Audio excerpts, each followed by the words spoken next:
तो गाइस चलो अतिलिख उत्तरी प्रश्न शुरू करते हैं। सबसे पहला क्वेश्चन है, विजय विश्व तिरंगा प्यारा कविता के अनुसार सरसाने शब्द का अर्थ क्या है? इसका उत्तर है, विजय विश्व तिरंगा प्यारा कविता के अनुसार सरसाने शब्द का अर्थ है सप्रेत करने वाला। दूसरा क्वेश्चन, भारत माता रेखांकित शब्द युग्म में किस विराम चिन्ह का प्रयोग किया गया है? तो यहाँ पर भारत माता रेखांकित शब्द युग्म में योजक चिन्ह का प्रयोग किया गया है। तीसरा क्वेश्चन, स्वतंत्रता शब्द का प्रयोग एक वाक्य बनाइए। भारत में स्वतंत्रता दिवस 15 अगस्त को मनाया जाता है। यह हो गया एक वाक्य। अगला उत्तरी क्वेश्चन 4, यहाँ पर इसकी शान न जाने पाए चाहे जान भले ही जाए, पंक्ति का भाव स्पष्ट कीजिए। तो इसका आंसर होगा, तिरंगे की शान को बनाए रखना है, भले ही उसकी रक्षा में हमारे प्राण चले जाएं। तो वीडियो बहुत बड़ा हो जाएगा, इसलिए मैं जल्दी जल्दी आंसर बताते जाता हूँ। आप जल्दी जल्दी स्क्रीनशॉट ले लीजिए और क्वेश्चन लिख लीजिए। इन्हें हमें जमा भी करना है स्कूल में, इसलिए जल्दी जल्दी लिख लीजिए। क्वेश्चन 5, ध्वजारोपण के लिए आपको कौन कौन से संसाधनों की आवश्यकता होगी? तो यहाँ देख लीजिए, ध्वजारोपण के लिए हमें तिरंगा चाहिए, तिरंगा झंडा, पुष्प, रस्सी और एक लंबे पाइप झंडे की आवश्यकता है। तो हम देखते हैं 6वां क्वेश्चन, तिरंगे को देखकर वीरों के मन में कौन कौन से भाव जागृत होते हैं? तो यहाँ पर हम देखेंगे, तिरंगे को देखकर वीरों के मन में कौन कौन से भाव जागृत होते हैं। तो तिरंगों को देखकर वीरों के मन में हर पल नया जोश, आनंद, उत्साह और देशभक्ति के भाव जागृत होते हैं। तो दिए गए क्वेश्चन में आते हैं हम। 7वां क्वेश्चन, विजय विश्व तिरंगा प्यारा कविता में कवि ने तिरंगे को ऊंचा रखने के लिए क्या क्या करने की बात कही है? अपने शब्दों में लिखिए। तो दोस्तों, मैं इसे अभी पढ़कर नहीं बता रहा हूँ, आप लोग जल्दी जल्दी स्क्रीनशॉट ले लीजिए और इसे कर लीजिए। यहाँ पर हम आगे बढ़ते हैं मूल्यांकन 1।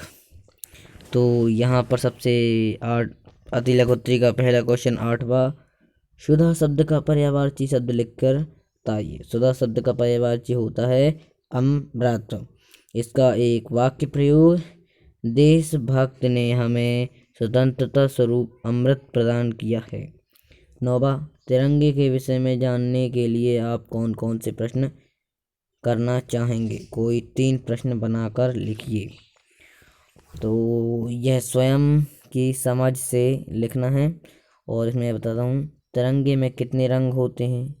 तिरंगा झंडा कब अस्तित्व में आया? तिरंगा झंडा के तीनों रंग के होने का भाव स्पष्ट करें। तो यहाँ पर 10वां क्वेश्चन 9वां क्वेश्चन कंप्लीट। यहाँ सॉरी गाइस, यहाँ हम 10वें क्वेश्चन के आगे बढ़ते हैं। नीचे दिए गए पंक्ति का भावार्थ अपने शब्दों में लिखिए। आओ प्यारे वीरों आओ, देश धर्म पर बलि बलि जाओ, एक साथ सब मिलकर गाओ, प्यारा भारत देश हमारा, झंडा ऊंचा रहे हमारा। तो इसका आंसर यहाँ पर दिया गया है और आगे का आंसर मैं आप लोगों को बताता हूँ। यहाँ स्क्रीनशॉट ले लीजिए जल्दी से। और ये रहा पूरा क्वेश्चन आंसर सहित। यहाँ पर आपका 10वां क्वेश्चन कंप्लीट होता होगा। अब हम चलते हैं पार्ट 2, कटुक वचन मत बोल। कटुक वचन मतलब कड़वे वचन मत नहीं बोलना चाहिए।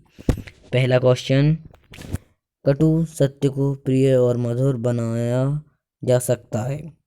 कटु, इसका आंसर है कैसे बनाया जा सकता है, मतलब कटु सत्य को प्रिय वचन प्रिय मधुर कैसे बनाया जा सकता है। कटुक वचन जो रहते हैं, मतलब जो हमारे दिल को छू जाते हैं और हमें बहुत दुख होता है, उन्हें हम प्रिय किस प्रकार बना सकते हैं। कटु सत्य को इस तरह व्यक्त किया जाए कि बात भी हो जाए और उससे वह कड़वाहट भी ना हो पाए। तो दूसरा क्वेश्चन होगा, इसे आप स्क्रीनशॉट जल्दी ले लीजिए, मैं आप लोगों को बता दे रहा हूँ। दूसरा क्वेश्चन ये है, मीठे एवं कर्कश वाणी के लिए किन किन पक्षियों का उदाहरण दिया जाता है। इसका आंसर ये है, मीठी वाणी के लिए कोयल का दिया जाता है, कर्कश वाणी के लिए कौवे का दिया जाता है।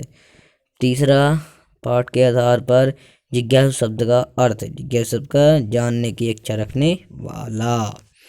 इसमें अभी क्वेश्चन बताऊंगा आप लोगों को, तो मैं आंसर नहीं बताऊंगा तो आपको जिज्ञासा होगी कि इसका आंसर क्या होगा। इसका आंसर होगा ऐसे एक जानने की इच्छा रखने वाला। चौथा, पाठ के आधार पर जीव की दो विशेषता बताइए। ये है यहाँ आंसर है, आप स्क्रीनशॉट ले लीजिए। पांचवा, बातन हाथी पाव लोकोक्ति का अर्थ है, यहाँ आंसर दिया, आप लोग जल्दी जल्दी लिख लीजिए। और यहाँ छठवां क्वेश्चन की आगे बढ़ते हैं, दिए गए शब्द में के हिंदी समानार्थी शब्द लिखकर वाक्य में प्रयोग कीजिए। इम्तिहान का वाक्य प्रयोग यहाँ पर दिया गया है, आप लोग जल्दी से स्क्रीनशॉट ले लीजिए। गुलामी का दिया गया है, ये भी लिख लीजिए। होशियार का भी दिया गया है। और यहाँ पर सातवां क्वेश्चन, कटु वचन बोलने पर क्या क्या हानियाँ हो सकती हैं, आप अपने शब्द में लिखिए। तो ये यहाँ पर आंसर दिया गया है, आप स्क्रीनशॉट ले लीजिए जल्दी से, ये देख लीजिए, जल्दी से स्क्रीनशॉट ले लीजिए। आगे बढ़ते हैं, पार्ट 2 मूल्यांकन। अतिलक उत्तरी का 8वां क्वेश्चन हो गया यहाँ पर हम करेंगे।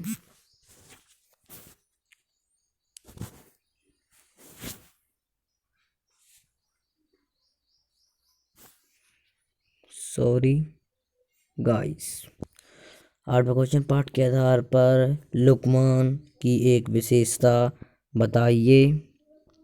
तो यहाँ पर स्क्रीनशॉट ले लीजिए जल्दी से, और वीडियो बड़ा ना हो इसलिए ले लिए। हम देखते हैं, वाणी के किस प्रकार प्रयोग करने से स्वर्ग और नर्क की प्राप्ति होती है, स्क्रीनशॉट ले लीजिए।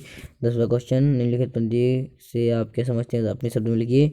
तो जो बात कहो साफ हो, सुथरी हो, भली हो, कड़वी ना हो, खट्टी ना हो, मिश्री की डली हो।